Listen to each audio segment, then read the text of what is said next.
Welcome to the Living Room Literary Online Series number 9, which was presented August 16th, 2020. The series is produced and hosted by M.L. Liebler, internationally recognized Michigan poet, editor, publisher, literary activist, university professor, and performance artist. This episode features poets Mark Doty, Minnie Bruce Pratt, and Mary Jo Firth Gillett. Here then is M.L. Liebler. Hello, everybody. This is the Living Room Online Literary Series that we started back in April. My plan is to keep this going at least until there's a vaccine and maybe increasing some. I teach at Wayne State and pretty much our classes are online. They said if you're over 60, you should teach online, and I think that was like the whole faculty. So we're all about 80% online starting at the end of this month. Anyway, today we have a great reading, and we're going to hear from Mark Doty, who has a beautiful new book connected to Walt Whitman. We're going to hear from Minnie Bruce Pratt from Syracuse, New York, beaming in from upstate New York. And then right here in town, in the Metro Detroit area, Mary Jo Frith Gillett, like in the razor. So I want to just mention quickly this Wednesday here, and I'll send out another announcement with the link for those who want to attend the Zoom and be in the audience online. We're going to have a kind of a different Poets and Pies. We're going to have Charlie and Judith Bryce from Pittsburgh, Diane DeSillis, and myself. And we're basically going to read a poem or two and just kind of discuss, and this won't be endless, by the way, but we're going to, discuss how we wrote it, why we wrote it, what it means, and that sort of thing. So, so that's this Wednesday at 7 p.m. And then we'll be back in the living room on August 30th at 2 p.m. normal time with Lisa Lenzo, who has a brand new book from the Made in Michigan series. Keith Taylor will be here, and Samaj Brown, Detroiter, performance artist, poet laureate of Flint, wonderful person. Who gave a great performance live at Third Man, will be here as well, beaming in from Flint. So let's see here. Okay, so we're going to start with Mary Jo, and then we're going to hear from Minnie Bruce, and then from Mark Doty. Mary Jo Frith Gillett is her poetry collection, Soluble Fish, won the Crab Orchard Series First Book Award. She also published 4 award-winning chapbooks of poetry, most recently Dance Like a Flame from Hillstead Museum. Mary Jo's poems have appeared in or are forthcoming from the Southern Review, New Ohio Review, Third Coast, Southern Poetry Review, Harvard Review, Spillway, that's great. My friend runs that out in LA. The MacGuffin, Salamander, and other journals, as well as Poetry Daily and Verse Daily. She won the New York Open Voice Poetry Award and a prestigious Kresge Art Fellowship in the last couple of years or so. Please welcome to the living room, Mary Jo Frith Gillett. Thank you very much, ML. I'm so honored to be here reading with Minnie Bruce Pratt and Mark Doty. Also want to thank the powers that be for really making this happen. Also, the Detroit Writers Guild and Poets and Writers and all those organizations that keep poetry alive for us in a time when it's especially important, I think. And thank you to you, the listeners. It sort of completes the circle. Like many of you, I have been concerned, sometimes consumed by things that are going on domestically and abroad. And I look for some ways to cope. with the news. And I look for an example of calmness, because sometimes I don't feel very calm about what's going on. And the first poem that I'm going to read is an ABC Darien, for those of you that are interested in forms. And it is titled Sloth. Arboreal animal, so docile he seems perpetually asleep, ready to fall into bed or bush, as it were, in a constant state of stupor, demure without cares, though certainly not careless, neither dashing nor bold. So don't expect swashbuckling bravado or evil Knievel daring, anything rash, even though I saw one in Costa Rica hanging from an electrical line, far from the ground, unflappable, in a thunderstorm, which I confess gave me pause. But who can guess what constitutes thrill or joy or tryst, happiness or for the sloth?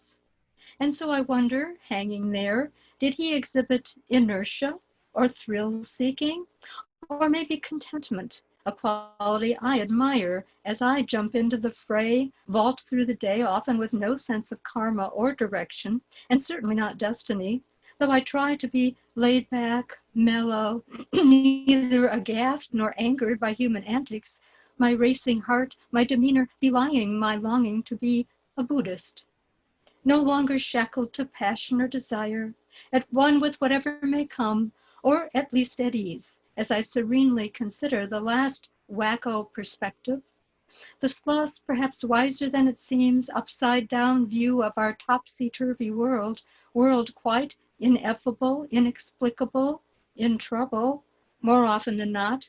And so I offer you the respectable, serene, if somewhat flat-faced, prune-eyed, and very sluggish sloth, an admirably self-contained living icon to the virtue of slowness, to take it easy, take a break, give it a rest.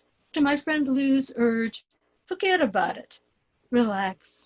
Sloth-like, let the moss grow on your toes, your vestments, your very hair, resplendent in a swampy shade of algal green. Be one with the incomparable, commendable, almost adorable sloth. Creature never xenophobic, mean, garish, strident, egotistical, whiny, caustic, or racist. Yes, the sloth is a poky paragon. Oh, to spurn desire, to shed angst, to be Zen.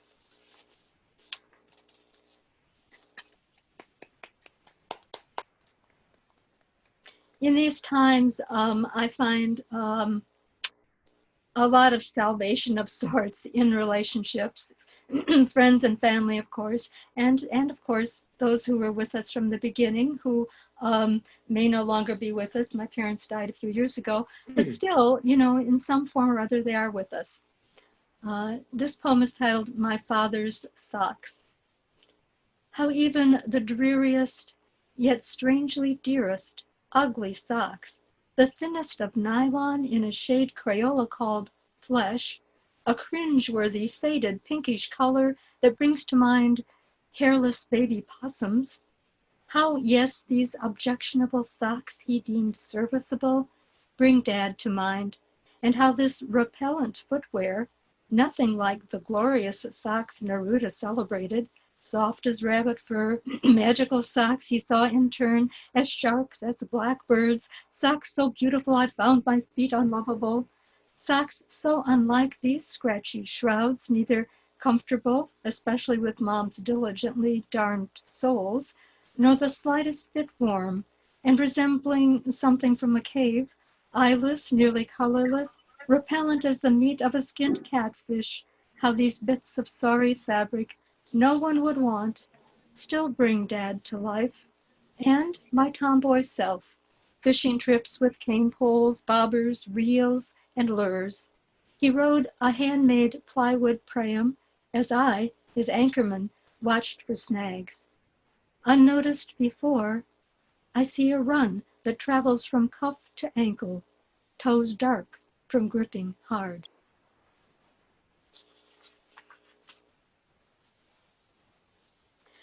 The next poem mentions a Cessna, which is a small airplane, just in case you don't know. Strange appetites. Pressed by hunger, mental illness, mineral deficiencies, or just a double dog dare, there's almost nothing some human won't eat. Cannibalism and goldfish aside, there was, for example, the entertainer Mikel Latito, who specialized in the indigestible. Shopping carts, televisions, and even a Cessna 150, the latter taking approximately 2 years to consume, cut into small parts, each preceded by a gulp of mineral oil.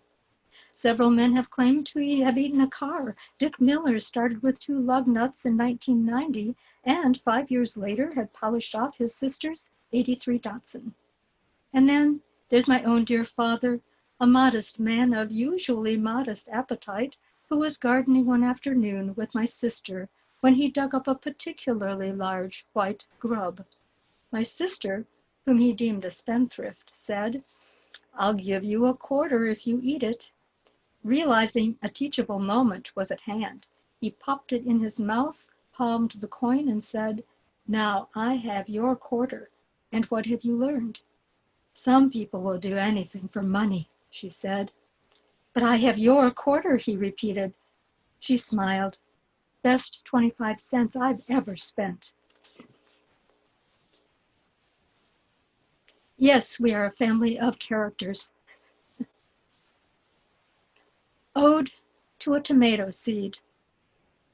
Unassuming one, abruptly torn from your cradle, your cathedral of rich pulp, to arrive now stuck to a tacky bow on my cotton slipper, you are a welcome affront to all the bows I have ever known, have never worn, nor ever will willingly, not being, never having been young enough for their blatant cuteness, their useless coyness.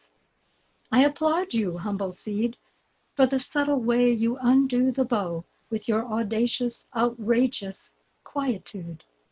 Perched on my gray slip-on, testament to flying willy-nilly, without intent or direction, flying in the face of the level-headed, you are a tribute to my kitchen, where cups of flour runneth over, liquids overflow, frostings pile high, overwrought. Eager seed on my unwanted bow, you redeem it. Oh, little vegetable Buddha, inscrutable treasure trove of future root, vine, skin, juice, promise of ripening red readiness and all the rich flavors that implies. Oh, mascot of all that lies just beneath an unassuming surface. Oh, embodiment of my inarticulate desire, I salute you.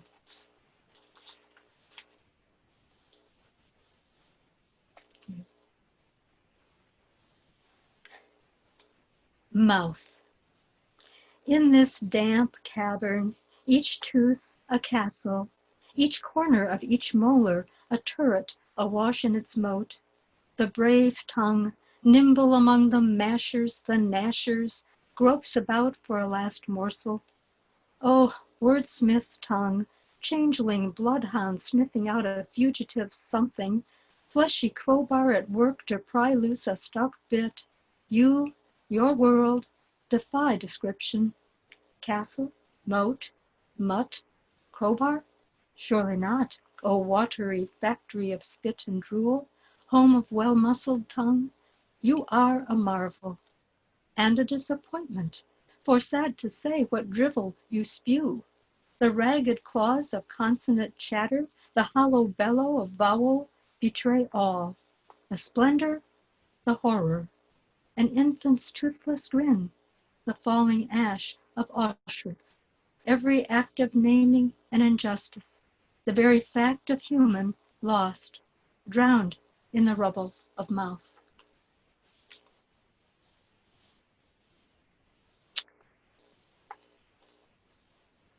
Random thoughts sheltering in place.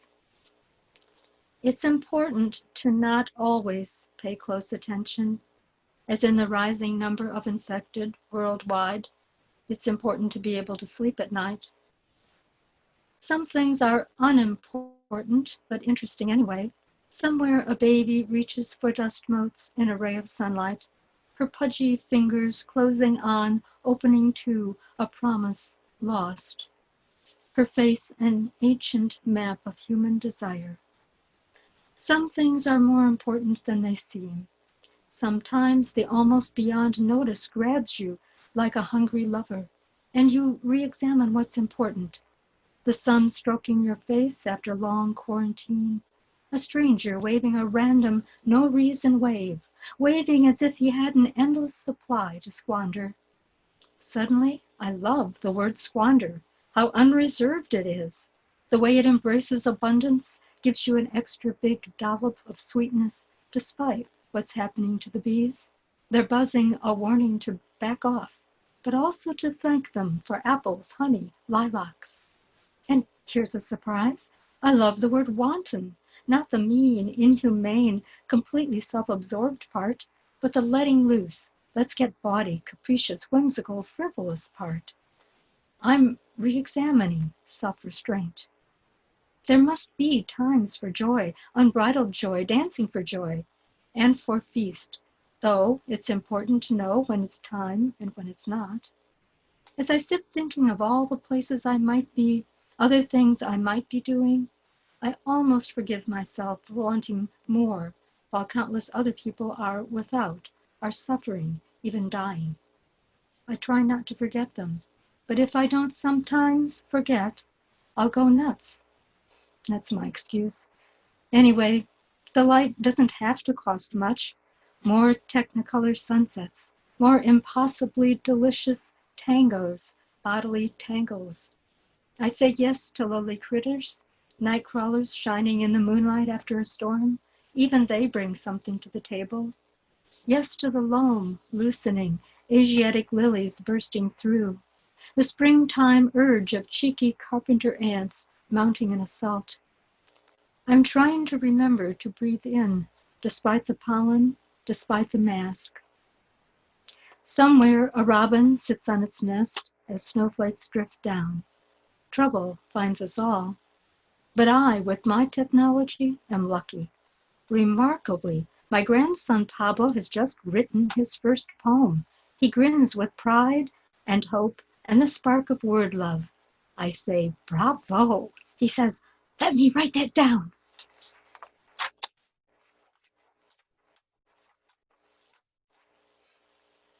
And I'm going to end with this next poem. Despite all the trouble, I have this sense that, life will prevail. And I guess it's connected to my very feeling of connectedness to the natural world and the sense of some thread of connection and continuity that kind of threads through it all.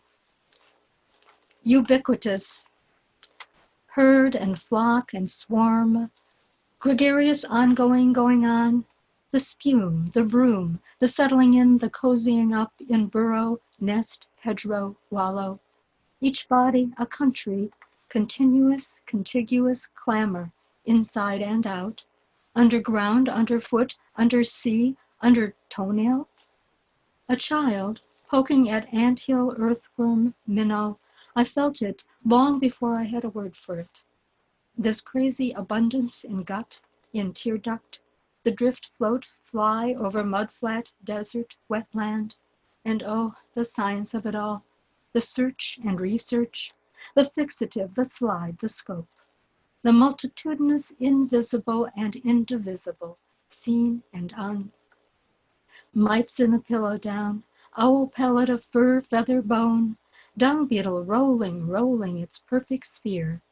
In the swell, the sweep, the rush, the very pulse, hear it, the incessant moan, sigh, silence of the surge. Thank you.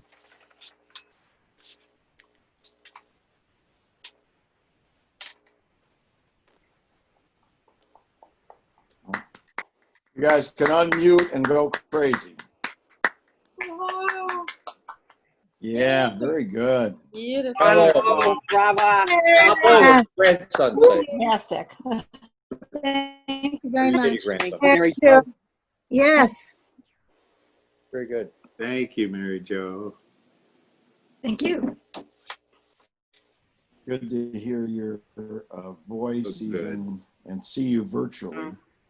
Next up is a person that actually Katie Adams, who was out in the audience, first introduced me to many years ago. Well, not that long ago, but a while ago, 20 years maybe, in Minnie Bruce Pratt. Minnie Bruce is from Selma, Alabama. Originally a Southern poet, and she went to the University of Alabama in Tuscaloosa this is interesting, a year after George Wallace stood in the schoolhouse door. That could be happening, now. She graduated Phi Beta Kappa, took a PhD from the University of North Carolina at Chapel Hill. In addition to her academic education, she's received education in the great liberation struggles of the 20th century through grassroots organizing with women in the Army-based town of Fayetteville. Interesting enough, Minnie Bruce, I've actually played Fayetteville, North Carolina, and on that base, and through teaching at historically Black universities. She's published 6 books of poetry: The Sound of One Fork, We Say We Love Each Other, Crime Against Nature, Walking Back Up Depot Street, The Money Machine, and The Dirt She Ate, selected in new poems. She's received many creative writing fellowships in poetry from the NEA, from the New Jersey Art Council. She's currently a professor of women's and gender studies and writing and rhetoric at Syracuse University in upstate New York, where she also serves as a faculty for developing the lesbian, gay, bisexual, transgender study program. She has a website out there. She's a great poet. Many of her books on the Pitt series. Please welcome Minnie Bruce Pratt. Thanks, ML. Really a pleasure to be here with you again and with my sibling poets and all the rest of you. I'm glad you're not letting the quarantines keep us from being with each other. So the poems I'm going to read are from a new book. It's called Magnified, and it'll come out in the spring, next spring, from Wesleyan. When my beloved Leslie was so sick, when I was able, I would go outside and take a walk and try to write a poem just to stay in touch with poetry. So these poems are from that writing that went on for some years. With her death, one of the things I really understood for the first time was what it means to lose someone you deeply love, and to connect that to the social justice work that I'd done over the years, that people are losing folks they love all the time because of these big abstract words, right? Racism, George Floyd, immigrant xenophobia, people locked up in camps, hatred against women, LGBT hatred. But the loss isn't abstract, it's physical, it's material, it's real in a way that the big words aren't. So, so the poems came out of that understanding, and I'm just going to read them through without really talking about them. The first one is "Oh Death." Someone sang, "Oh Death, oh Death, won't you pass me over for another day?" Someone said, "I dreamed of you last night. I dreamed you were telling me your whole life story. Whole world, welkin, winkle, wrinkle, the loop of time holds us all together. The pile of laundry on the bed, you folding socks, one inside the other. We have had this day and now this night. The clothes are put away, and from the bed we see the moon folding light into darkness, not death. Getting through the night. At twilight, in the fold of this day's pall, you lift the bed covers up and I climb in. The bed is a cave, the sheets cool as stone. The bed is a nest we fold flesh into, belly to back, knee to knee fold, wrist bone to hand. Our ribs brace the bed, a boat to carry us into, through the little death that lives in every night. I wake again at 3 a.m. Our cardboard boxes sit unpacked in every room. Taxes, losses, old dishes, death, but you still breathe beside me. If I can put each thing into its place, there will be a place for the boat to land where the clock doesn't tick, where the body is unlocked from pain, where the wood thrush sings again after the rain. Hourglass. All night, the wind throws sleet against the glass, like the sand stinging our faces and hands the day the hurricane's tail end lashed us at the beach. Time tumbles us back and forth in its giant hourglass. One night at the beginning, you stood naked in the hall. It was storming outside the window, lightning, hail. You flicker into light, arriving before me once again. Time rattles at our window, time trying to get in.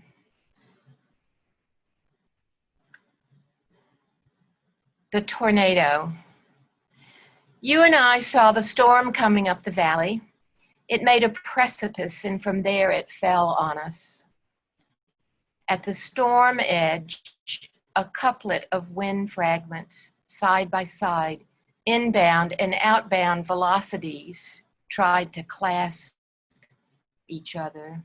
Then a whirl into oblivion, the only evidence of existence, a cloud of debris. Beauty into nothingness. You say, let's step back from the window. You clasp my hand. What will be left of us? Bits of sound and matter, exhorting voices inside the whirlwind, saying the end is not destruction, saying two is not the answer, saying revolution is bigger than both of us. Revolution is a science that infers the future presence of us. Rain words. Every morning this walk, a habit now, the words written down one foot after another. The sodden white petals turn brown, the tender pages disintegrate. I walk on, I follow the present into the next word. What might return after you are gone? Return you to me in the future, the moment before I go out the door. The two of us together in the patter of rain. You turn over so I can kiss you goodbye. You say to me, yes, leave the window open. The air smells so sweet.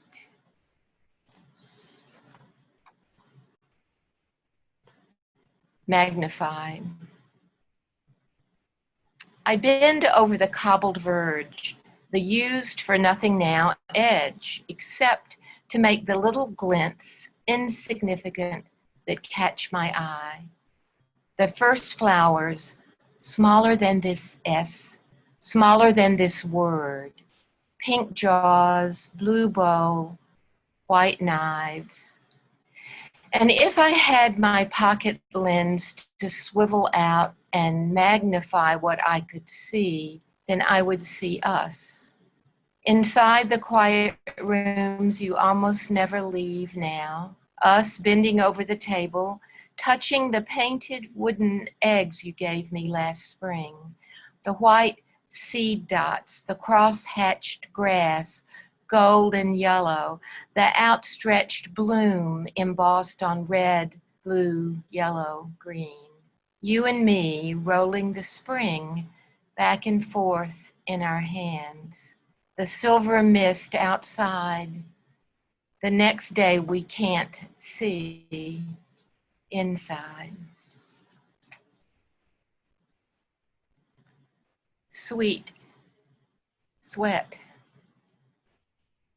East along the line of apple trees on Hawley, the skin of the petals translucent in the sun early, the body and arms of the trees gleaming through. I come closer and press my nose into the blossoms, the fragrance of your skin, faint, sweet sweat, as if salt and all the minerals of the earth are called up into you and alchemized by you, breathing out through every pore what you've lived, your love, your chemistry, your history, the smell of your skin.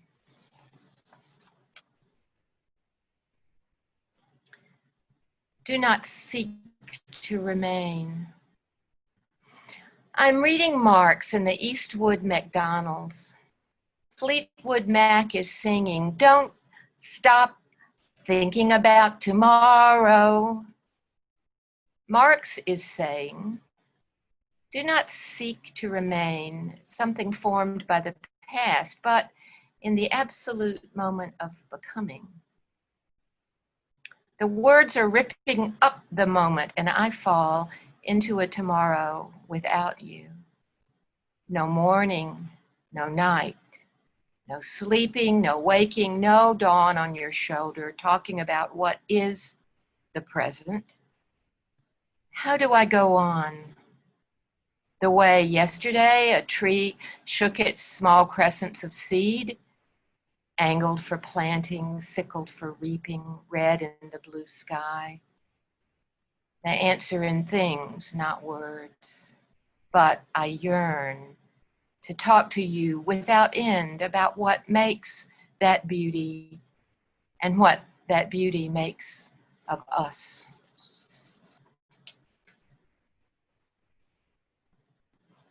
Turning the switch off. Habit. The key in the ignition, and no, maybe never thought about why, what happens next. Turn down and onto Almond Street, sun into shadow, under the overpass, then the red light and sun gnawing at my ear. The comfort of habit, not psychological. The pileated cackle every year in the O magnolia, rejoicing the chambered seed cone has opened, the plump lick. What habit gives us and when it fails. Tishabe says there were 2 seasons, wet and dry. The farmers knew time out of time when to plant until now. The drought, the weather has changed its habit, or something else has changed the mind of the climate. We were watching Norma Ray yesterday, holding hands. The mill hands reached out and turned each switch off. How hard to break the habit of work. Obedience not to machines, but to those who own them. The hand reaching out to take its own, bringing the fragment, the red seed, delicious to the mouth. Corrugated. In motion toward what? At my feet, corrugated bark the wrinkled tree shook off in last night's storm, growing and dying, and next, the end sparrows pecking and chirping in its ramified shade, a long way off. And tonight's meeting is on how to get people back snatched by the state. We know not where, except probably no trees grow there. Us in the trees planted inside us.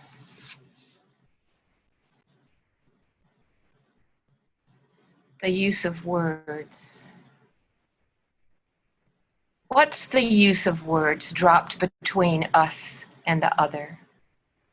Hawksweeds flower yellow. Yellow, caution, warning. Camera, security, I. They are watching us. I might call out for Harriet Tubman, someone else, the justice system. Injustice depends on who the us is, and the other depends. From every word hangs a warning. The wind-snapped, blood-stained banner of history. The history of the world. Of course, we wonder about our dreams, how they come from, what they mean. Last night, I worked in a warehouse at a printing press, and in the day room at break, the woman across smiled and said, "I'm a communist." Outside, there was a huge shouting, one word, then another, in between a silent intake of breath, the moment between waves when the ocean draws back to smash forward again. The sound was outside me and inside me, and I was glad. Earlier, I walked on Hawley Street, past a green lot, vacant. It's one tree cut down, the trunk piled in pieces, the mutilated branches sprouting leaves like fingers spreading even in death. I woke and told you the dream, and you said, when the history of the world is written, and you meant by us. The woman, the ocean, you, me, that us. Sleeve.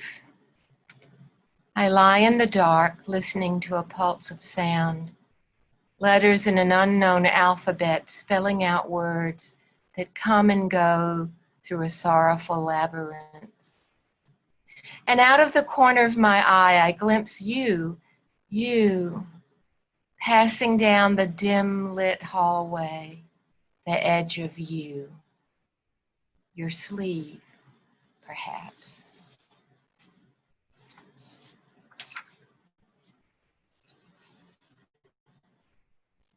Field of vision test. Center, periphery, sparkles I set my eyes to catch. On my scrim of memory, we move again, drive miles to the darkest spot, and lie down in the cold. The sky wrinkles as we look up and see fiery tears in the night. We let the stars fall down on us for hours. The fire in us leaps up to meet debris disintegrated into light. Smoke trails, swarms of meteors, flights of light. In our eyes' oblique sight, that after image lingers. The destroyed glory, the speckled dust of the universe still falls on us as the implacable day advances, ray by ray. And these are the last two. What is left? Now the days are going like cut grass, the hay scent as I walk. clumps of mowed grass dying, that sweet smell of the past, taken in my hand, the cool, the green of life, still lingering against my palm and fingers. The little striped grasshoppers cling to the curved blade of what is left. The forward. How we have to go over things, over and over, repeat. Beaten path, repeat to bury or uncover. The same story told to the same person again, again, again. Yet another of these poems about death. Yes, again. Survival by repetition. The effort behind the smell of cut grass, the swing back, the push, the crisscross of dying blades. You and me lying down on the grass after that long hot march, hand in hand on the cool ground, and then pain, our muscles seized to the bone. We almost can't get up, but we do. Pain and the body's memory, the going on of all the other marches, the forward. Thank you. Really good. Really good stuff. Very good. Minnie Bruce Pratt. And then tell us just the new book is coming. When is it coming and the press? It'll be here sometime in spring of 2021. You know, people's schedules are, there's a little question mark, but they think spring of 21 and from Wesleyan, from the poetry series. Oh, great. Fantastic. Thank you.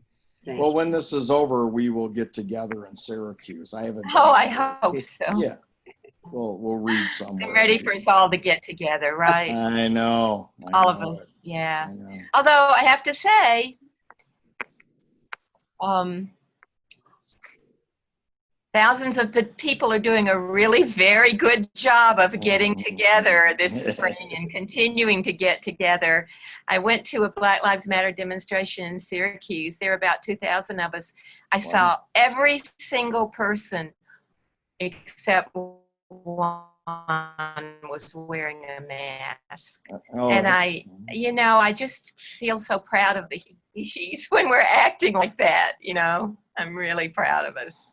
Yeah, that's great. My son says that things are much different there than they are in Detroit right now. So I know, thinking about Detroit.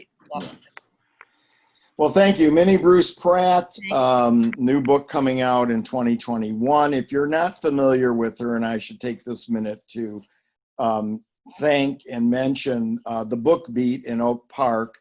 The Book Beat is an independent bookstore that has been surviving through this. You can call them and order books, or you can go online. Just look up the Book Beat in Detroit, or in Oak Park, and help them out. Shop there. You can go in if you want it with a mask, but they'll be happy to bring it to the car or mail it to you.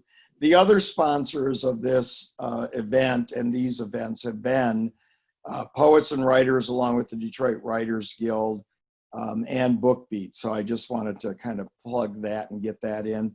Also, just put the word out and you'll hear more about it. But September 20th, which will be in the living room slot, we're going to do the Midtown Literary Walk, a virtual version.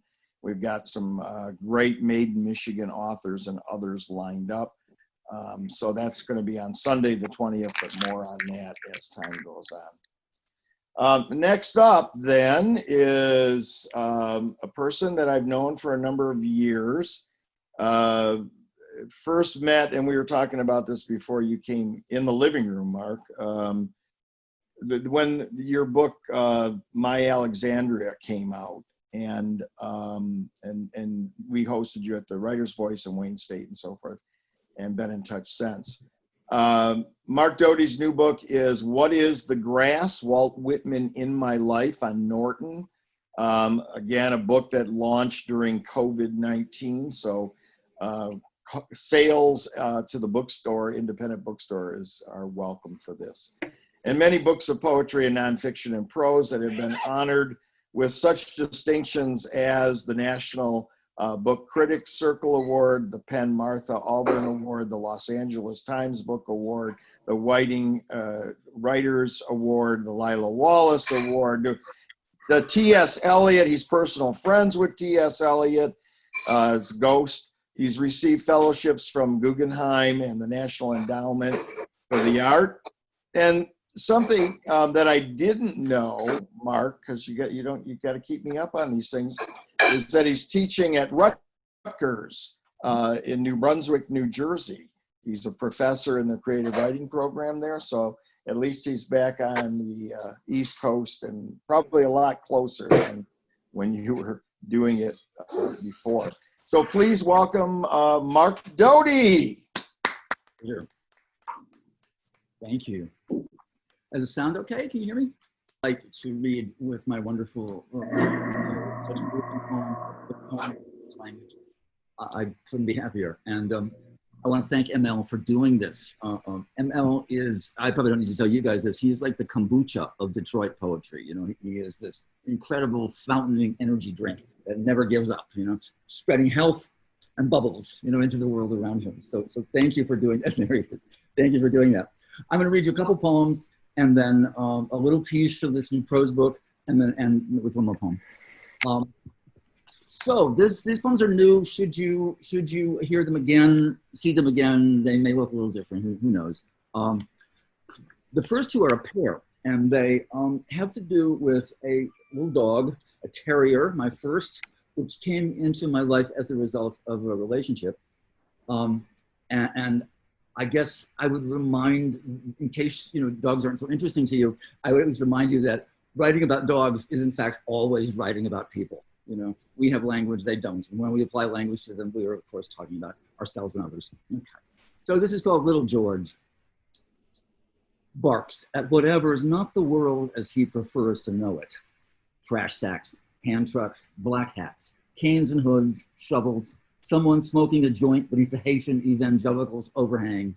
Anyone, how dare they, walking a dog.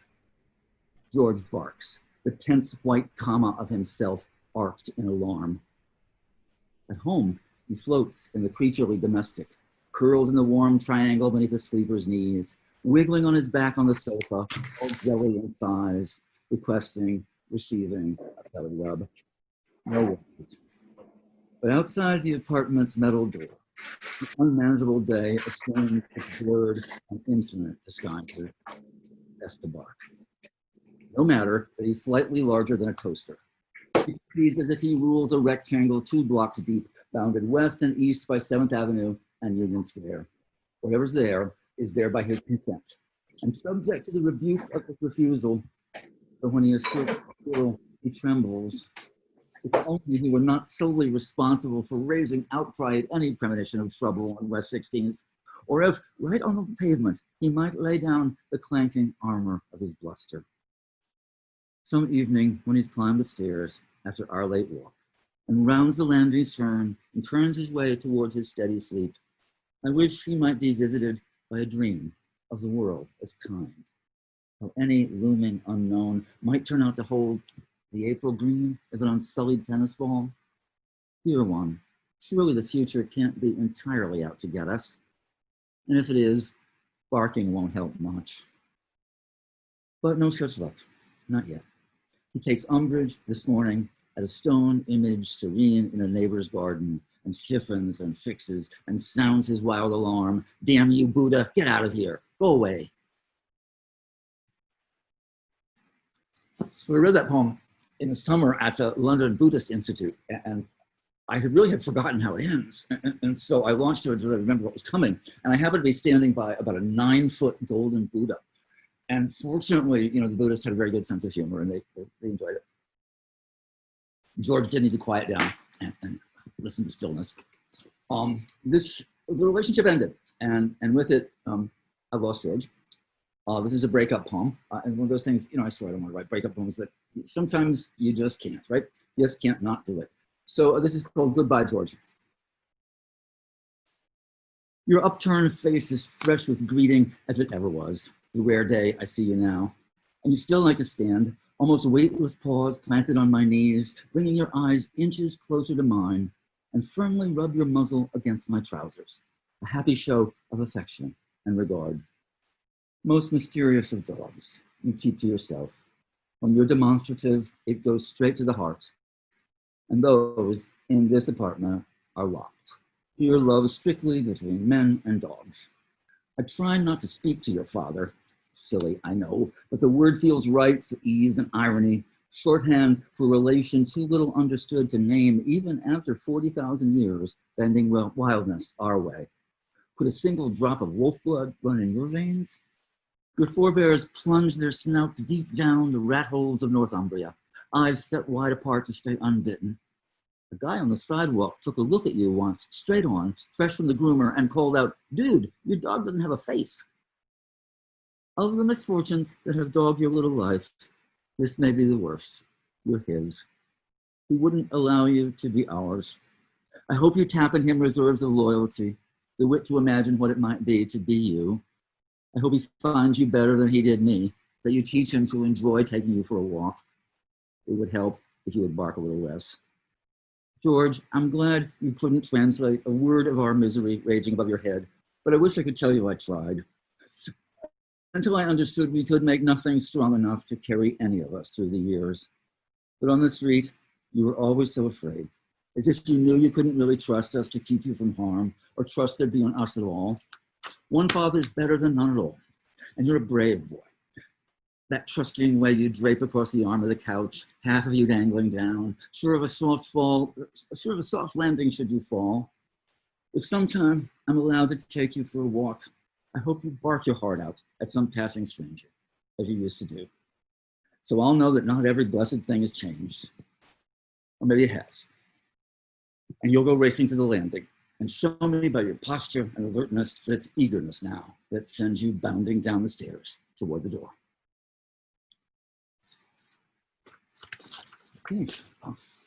I realized, something doesn't usually happen in reading, I realized that the couch I'm sitting on is the one that George used to dangle off of. It's an odd moment. So this new book, What is the Grass, is a hard one to describe or to excerpt because it's a hybrid of a number of things. I didn't want to write, I knew I wanted to write about Walt Whitman so much, it was imperative to me.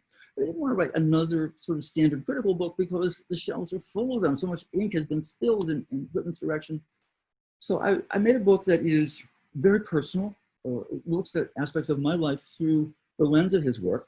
It's also a little bit of a biography, particularly of the years in which he wrote his greatest poems in Brooklyn in the 1840s, 1850s.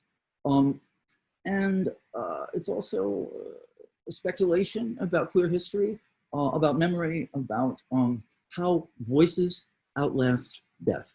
How is it that a poet makes something so compelling that it seems as alive today as it is with me? So the first edition of Leaves of Grass came out in 1855, self-published in Brooklyn. Whitman made about 750 copies. We don't know that he sold any of them. He gave some away. They were for sale in a local phrenologist sort of bookstore, kind of like the equivalent of a New Age bookshop. You could mail order them. About 7 reviews of the book appeared. Probably 3 or 4 of them were written by Whitman himself. The rest were damning, with a bit of an exception. The book, however, obviously made its way. It's very strange to think that a book with that kind of beginning is now available for readers of poetry in every language in the world into which poetry is translated. At this moment, someone's reading it. Someone's reading those words. Okay, so here's a little bit about that. The author of these pages had a 3rd grade education. It's the endless recitation of drills that compromised Brooklyn. Let me try that again. The author of these pages had a 3rd grade education. It's the endless recitation of drills that comprised Brooklyn public schooling in the 1830s can be called that. At 11, the age around which many boys of his era began to work and learn a trade, he apprenticed as a printer. In the years before the publication of his book, he'd worked as a printer, a journalist, an itinerant school teacher in small Long Island towns, a bookseller, a carpenter, a builder of houses. Had he died before this curious, oversized first edition of Leaves of Grass was published, it's unlikely we'd ever have heard his name. You'd think something in the early work of Walt Whitman would suggest the intelligence and scope, the sly wit and visionary luminosity of the pages stacked and wrapped in his ribbon portfolio. When he made his agreement with Andrew Rome, the printer, he was 35, and his publications consisted of a handful of forgettable poems, a larger quantity of windy prose, editorial pieces, melodramatic short stories, an urban mystery serialized in newspapers, and a cliched temperance novel. There's nothing at all to make us suspect that this man will write a decent poem, much less reinvent American poetry. He would pay to publish his book, write many of the reviews of himself, sell precious few, if any, copies, and then go right on to publish the second edition. Who would have thought it would be a book that we have never finished reading, one he never finished writing, but simply revised and expanded until it was stretched some 30 years later into a lumpen thing almost beyond recognition. A book of presumption and daring, expansiveness and wild ambition, one with a few antecedents, yes, but nonetheless startlingly original, unlike anything that had ever been written before. Where on earth did it come from? Let's see.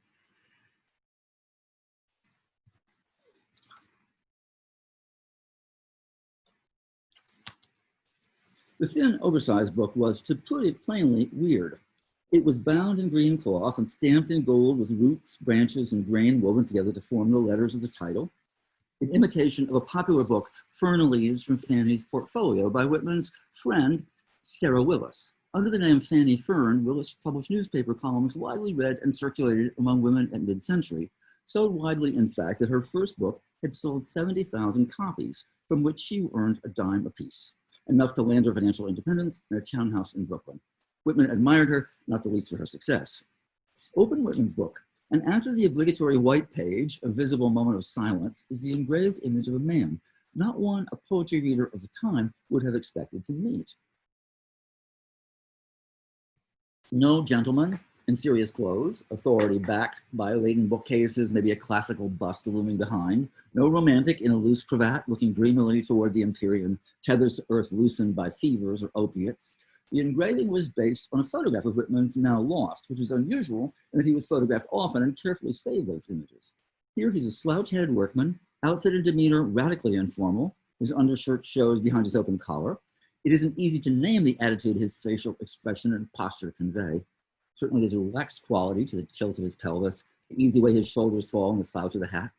But the angle of the face, the narrowed eyes and slightly raised eyebrows have a quality of assessment about them. Is he taking our measure? You could take that hand on the hip as a cocky gesture, as if he's looking us up and down and saying, well, who are you? Affectionate, haughty, electrical, he writes. I am this mystery, here we stand. No author's name is given. On the cover, spine, or opening pages, in the tiniest of italic fonts, in the center of an Antarctic page, these words, entered according to the Act of Congress in the year 1855 by Walter Whitman, in the clerk's office of the District Court of the United States for the Southern District of New York. You have to reach page 29 to find Walter Whitman's new name, the name of the man he became to write these poems, Walt Whitman, an American, one of the roughs, a cosmos. Imagine self-publishing your first book and not putting your name on it. Asked about this oddity years later by his worshipful young secretary Horace Traubel, the elderly poet replied, I suspect quite sincerely, it would have been like putting a name on the universe. In other words, he is not in the usual sense the author, or not entirely so, of Leaves of Grass. It's a kind of collaboration with totality, and Whitman believed wholeheartedly that it was given to him. Although disguised as a volume of parlor verse in its decorous binding, the book was from its inception a provocation, an assault, an outcry, a gospel. I like to imagine those pages before they were set into type, the energy not yet released from them compressed until it would explode in a movement that continues unabated as I write, 164 years later. And we'll just one paragraph from the chapter that follows that. The fountaining outpouring of Leaves of Grass was fed by 5 sources, 5 streams. These currents, which can't entirely be separated from one another, give the book its remarkable freshness. Its best pages breathe an air perennially new. They fired Whitman's confidence and his daring. They were the fuel that allowed his work to rocket forward and enabled him to reinvent himself as something the world had not yet seen, a truly American poet. So to find the 5 sources, you will have to get this from your local library or purchase a copy. And one of the things that's been strange about publishing this book is that it did come out during the pandemic in April. And when the book comes out, one expects to be able to talk about it, to connect with readers, and it's been a very paradoxical experience. It's very quiet, but also very intimate. The events like this, talking to many, many people online. And to have this go on at the same time as our country is undergoing a hugely important reevaluation, reassessment of structural racism, of what it means to be of different color in this country.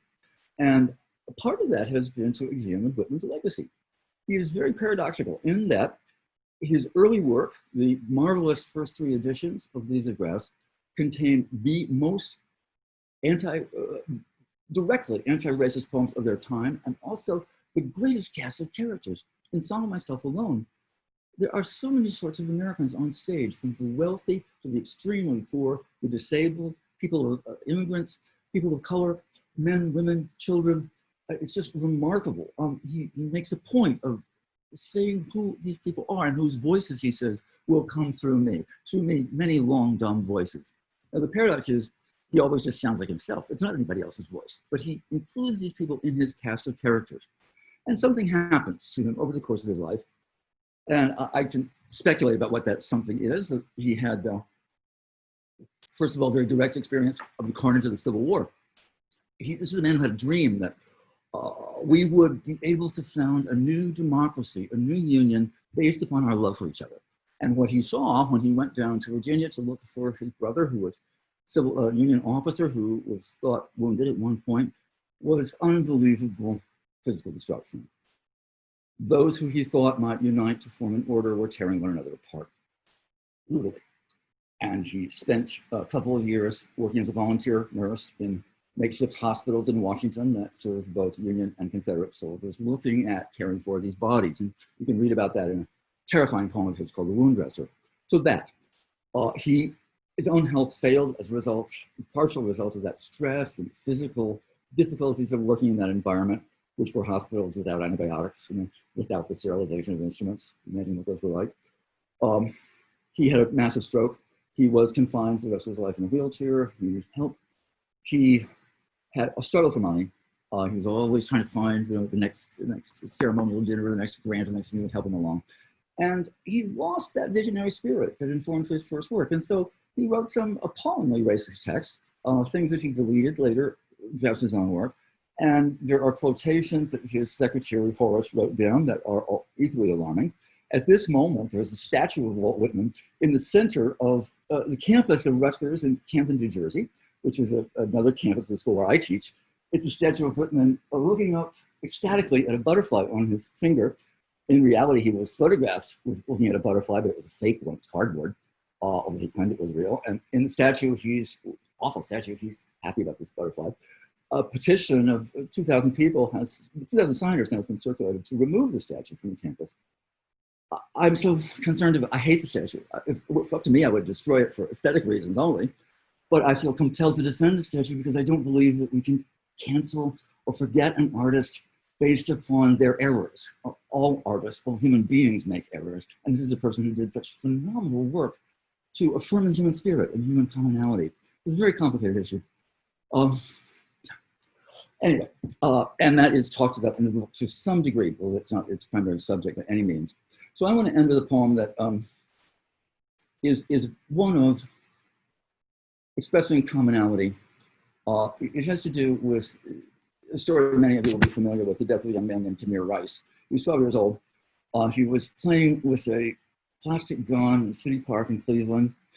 Somebody thought the gun was real, called 9/11, and Tamir Rice was killed by the police in the park. Although he was shot by the police, he did not die for some hours later.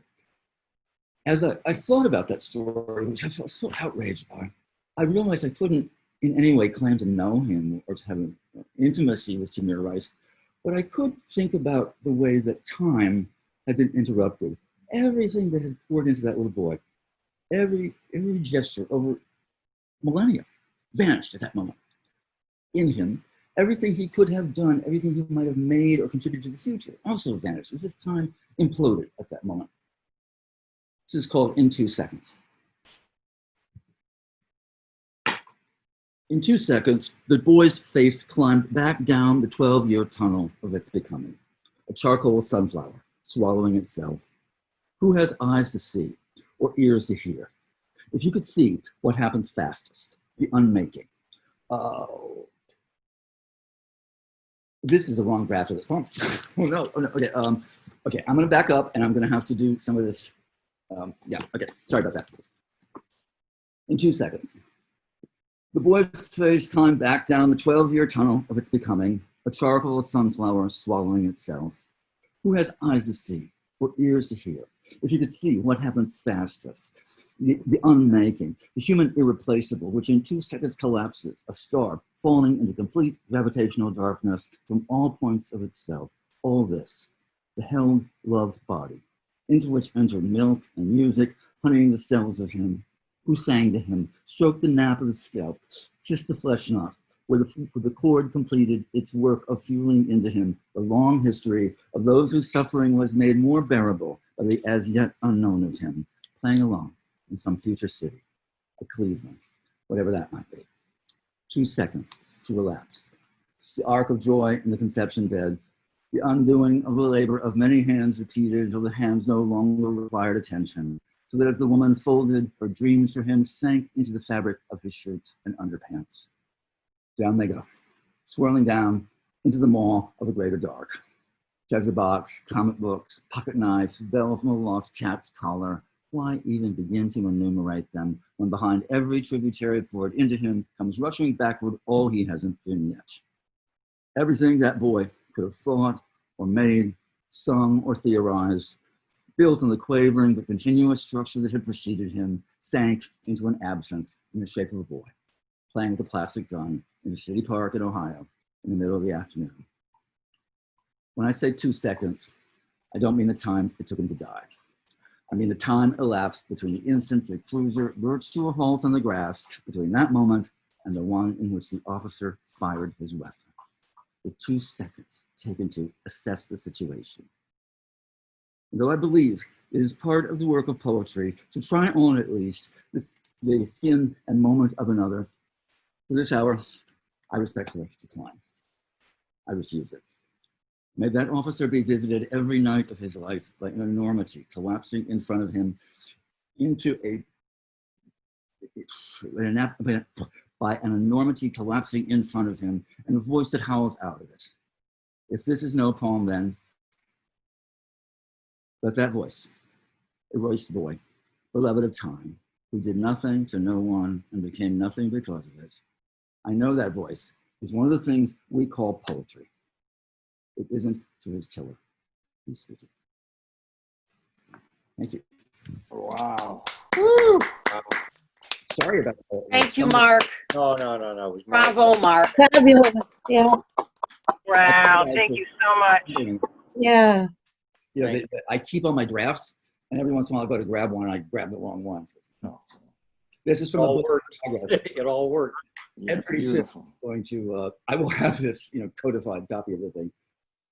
Because it's actually coming together now, which surprised me. I've worked on that prose book for such a long time that I had the poems kind of sitting there unfinished, and now the poems that feel like they really want to happen. So I'm excited about that. Excellent.